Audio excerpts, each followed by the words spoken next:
Christopher Wanless had recently acquired a new property, a serene expanse across 41 acres of lush woodland. The land promised peace and solitude, a stark contrast to the bustling city life he was eager to leave behind.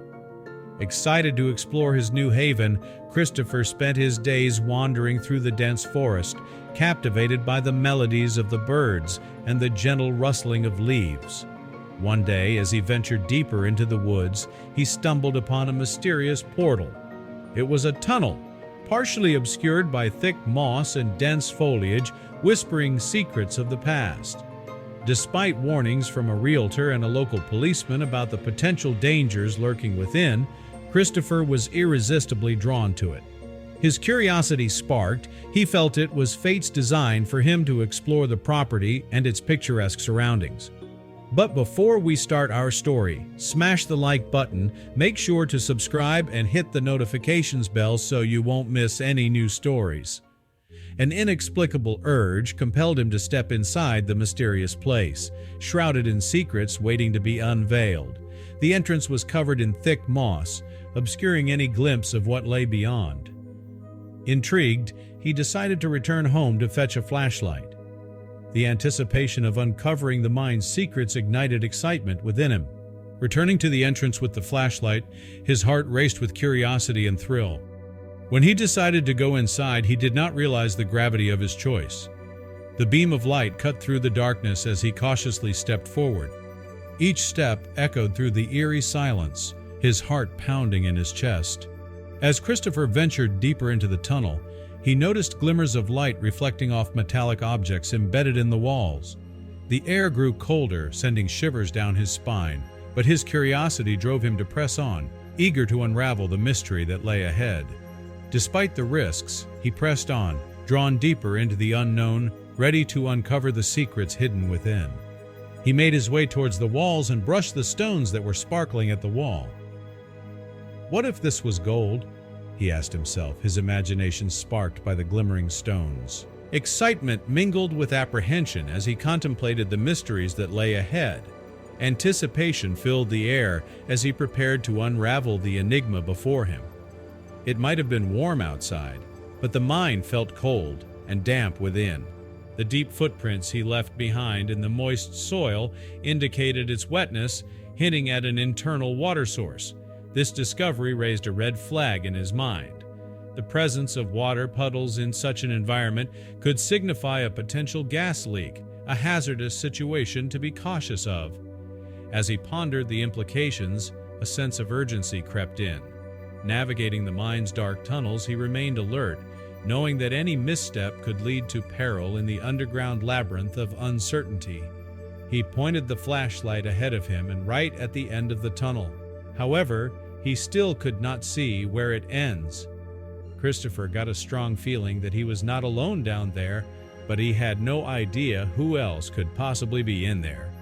Soon enough, his suspicions were confirmed when he heard noises that came from somewhere else in the tunnel.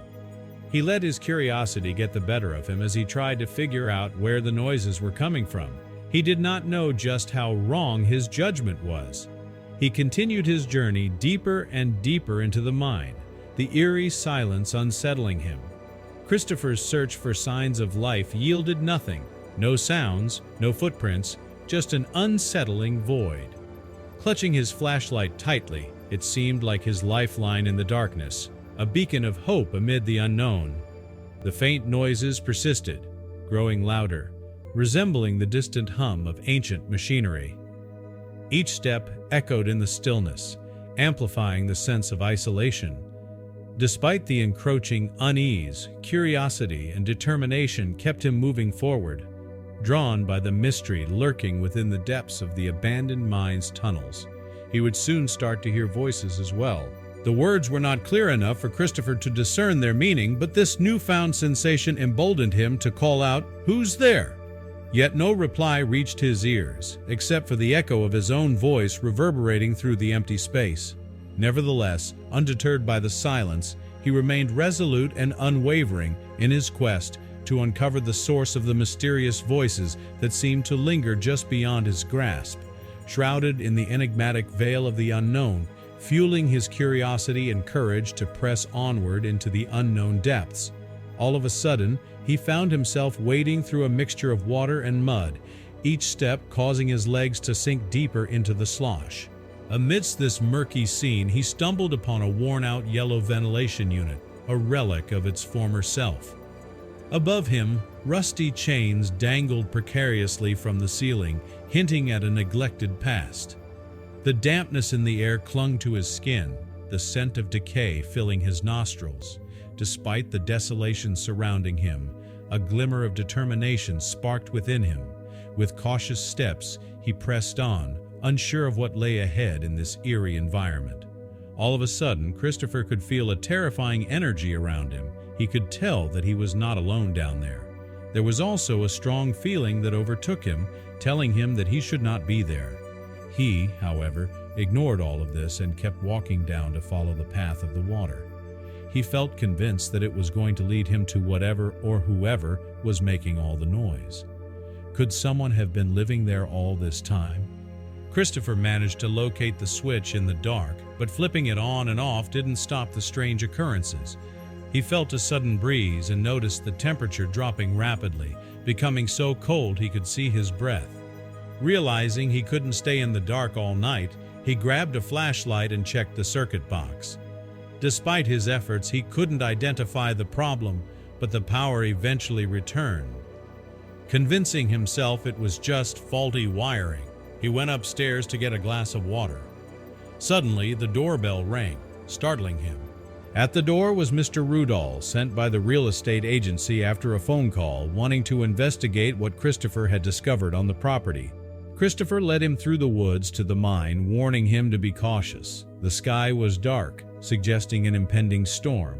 Inside the mine, the walls sparkled brightly, almost blinding them.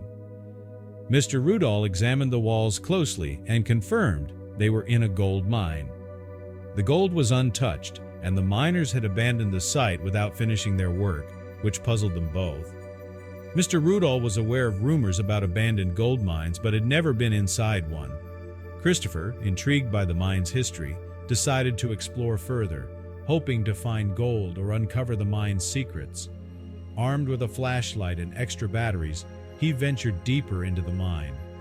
The first time, he only made it 150 feet before turning back, but this time he was determined to reach the end. At 600 feet, he discovered the source of the water, a single door. Nervous, Christopher knocked on the door, hoping no one was behind it. Inside, he found a rusted bed spring and a ruined mattress, indicating someone had lived there. As he stood there, something else caught his attention, a concrete hideout. It made him uneasy, wondering why someone would need a hiding place in such an obscure location. As he turned to leave, he noticed white scribbles on the wall. Shining his flashlight on the bricks, he saw 4 vertical lines, realizing they were made by fingernails. The scratches weren't deep, but they left a mark on the cement, suggesting someone had been trapped. This thought terrified him. On another wall, he found letters forming a word he couldn't decipher. He took a photo, hoping to decode it later on his computer. Suddenly, a loud noise shattered the silence, terrifying Christopher. He knew someone else was in the room. He pointed his flashlight towards the noise but saw nothing. As he continued inspecting the writings, he heard banging metal and felt a cold breeze on his neck, heightening his fear. Christopher experienced a sudden, chilling cold that drained all warmth from him, making him feel as if he'd just had an ice bath. Initially, he thought the breeze came from behind, but soon realized it surrounded him. Fearful for his life, he ran from the mine, collapsing outside from sheer terror. The untouched gold mine seemed too good to be true, and he later learned of stories about the place that he hadn't known before. After catching his breath, he hurried home, finding the stillness outside eerily mirroring his fear. Once home, he locked himself in his study, determined to uncover the mystery of the mine, searching online for haunted mines. He felt the chilling presence from the mine now inside his house, unsure if it was real or his mind playing tricks. Hearing whispers and feeling the icy air, Christopher was unnerved, questioning his sanity.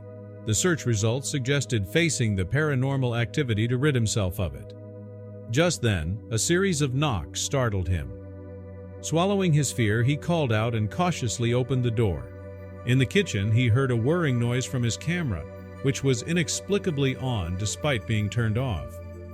Checking the photos from the mine, he found the SD card wiped clean. Realizing he had to confront whatever was in the mine, he headed back with determination. Gathering his courage, Christopher ventured into the tunnel once more. The darkness seemed denser than before, possibly due to his flashlight's power. As he walked, a powerful gust of wind hit him, chilling him to the bone. He heard the familiar metal noise again, which grew louder and closer, causing his ears to ring painfully. Pressing on, he suddenly stopped as the noise ceased, leaving an eerie silence. Chains hanging from the ceiling began to swing rhythmically, mesmerizing him until the sound of rushing water broke the silence. A massive tidal wave appeared, resembling a tsunami. Doubting his sanity, Christopher felt a headache coming on as he scrambled to escape. As he fled, he glanced back, perplexed to find no trace of water, only his footprints in the mud. Realizing he needed help, he began the trek home, aware that the mystery was beyond him. Approaching his house, he noticed a light in the kitchen window, unsure if he'd left it on. Entering, he sensed the house was empty, though the light was on. Still preoccupied with the mine's mystery, he returned to his study and booted up his computer, questioning his disbelief in the supernatural and wondering if he could truly confront what lay in the mine. Christopher attempted to use a search engine, but his computer unexpectedly shut down, leaving him frustrated and exhausted. Feeling overwhelmed, he decided to leave his house and seek help. He drove to a nearby cafe, where he used his phone to search for a paranormal expert. Surprisingly, he found 2 nearby options and chose to visit one. Arriving at a storefront with a tarot reading sign, Christopher felt an unexpected sense of comfort despite his skepticism. He knew he needed answers to the strange occurrences he had experienced, particularly if he wanted to sleep peacefully. Inside the store, the strong smell of incense greeted him, and a woman dressed in purple and red approached him.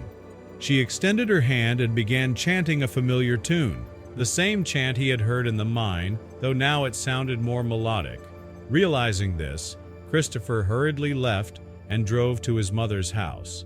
Once there, Christopher decided to sell the house.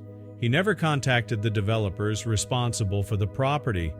His mother handled all negotiations and ensured the sale went through. She was willing to negotiate as long as someone bought the property. Despite these events, many questions remain unanswered. Did Christopher truly experience what he claimed? Was the mine haunted, or was his mind deceiving him? Has anyone else explored the mine? Unfortunately, these questions remain unresolved.